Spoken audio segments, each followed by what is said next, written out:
MMA Boxing Talk here. I just wanted to put out a video talking about the best fight in 2017 in the world of boxing. Boxing had a tremendous year in 2017. The best are fighting the best. We're getting the fights sooner rather than later. So hopefully, 2018 continues with that trend, and boxing has another great year in 2018. Of course, there's only 10 days left of the year.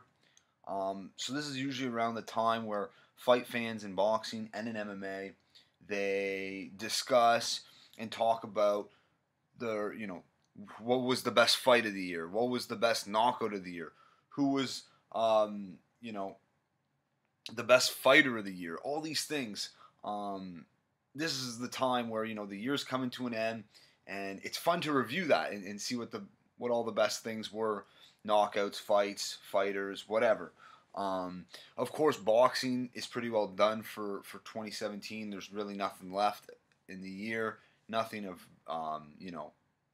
nothing of real importance. Now, MMA is a little different. Of course, there's that big card every December 30th. The UFC always puts on a huge pay-per-view card. So for UFC, you're always best just to wait to the end of the year and do it early January. So I'll be making those videos probably January 1st or 2nd for MMA. But I thought I'd get started with boxing. So there's three. This video is obviously about the fight of the year. And as you noticed, the thumbnail, I thought Joshua versus Wladimir Klitschko was the best fight of the year. It had everything a fight fan wanted. You had big names, lots on the line. There was 2 belts on the line. You had Anthony Joshua, a young up-and-comer who was a young champion.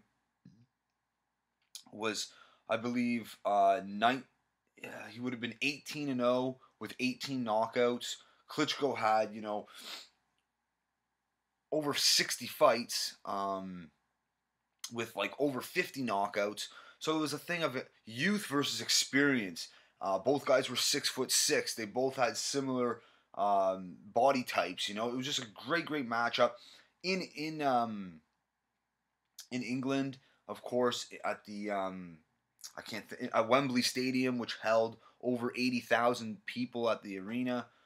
It might have even been 90,000.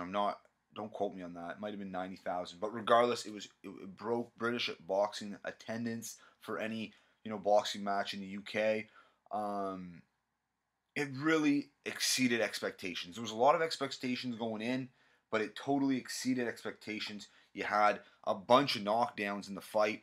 Klitschko got knocked down in the 5th round, I believe, and then knocked Joshua down in the 6th round, and then it wasn't until the 11th round where Joshua knocked down Klitschko twice, and then finally the ref called off the fight. But it was an awesome fight. It really put Joshua on the map. It really solidified him as the #1 guy in the heavyweight division as of right now. You got to remember, Tyson Fury, he's out of commission right now. He's starting to train again, which is awesome. But as of right now, out of all the active heavyweight fighters, Joshua is the man. And, he got that because he beat Klitschko, where, Deontay Wilder, he hasn't beat a Klitschko yet, So, great fight. And the only 2 other fights that, in my opinion, of course, I'm not the biggest hardcore boxing fan. I really enjoy the sport. I try to stay, up to date with as much as I can. But in my opinion, the other 2 fights that that rival Joshua Klitschko for the fight of the year, to me that's the fight of the year. That's just my opinion. But the other 2 candidates that had the best chance was in May we had Kell Brook versus Errol Spence Jr. That was a phenomenal fight. Errol Spence, I think, got the 9th or 10th round TKO. Could have even been later than that. I can't remember. I gotta go check that out. But that was an awesome fight. Brook versus Spence. Spence, went over in enemy territory to Sheffield, England. Brook's backyard. It was a great fight. Brook definitely was doing well in the beginning. He was winning most of the rounds. but then Errol Spence, turned it on. A lot of people think, because Errol Spence broke Kell Brook's orbital bone, there's a good, a lot of people think, well, maybe that's because Gennady Golovkin had broken his other orbital bone prior, and just the facial structure was weakened in Kell Brook's face, and that's why maybe Errol Spence broke his orbital bone, and if it wasn't for Golovkin before him doing that damage, maybe that wouldn't have been the same outcome. Regardless, it's a great win by Errol Spence. He's fighting in January against Lamont Peterson, which is an interesting fight. Peterson is a very experienced, he's a very experienced fighter, and he moves well in the ring. He's got good footwork. He's a big guy.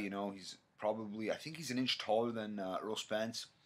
Errol Spence might be a little bit thicker, but regardless, I like that matchup.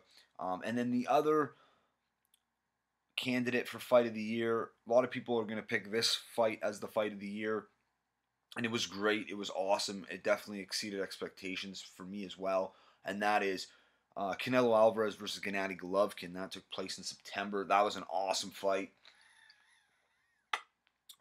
Just constant action throughout the whole fight. But in my opinion, it lacked a bit of the dramatics that Joshua Klitschko had. Joshua Klitschko, it had everything, It's, in my opinion, when you're looking at the fight of the year, this is the fight, in my opinion, Joshua Klitschko, when I look back, that was the most, it was the most jaw-dropping fight of the year. And that's why, in my opinion, it edges out Canelo versus Golovkin, which was an awesome fight. And they're not scheduled yet, but it's almost official. Canelo Golovkin, they're going to have a rematch probably in May, Cinco de Mayo. So that will be a great fight to look forward to. That's it for this one. If you liked the video, subscribe. Check me out on Twitter at MMA Boxing Talk 1. Peace.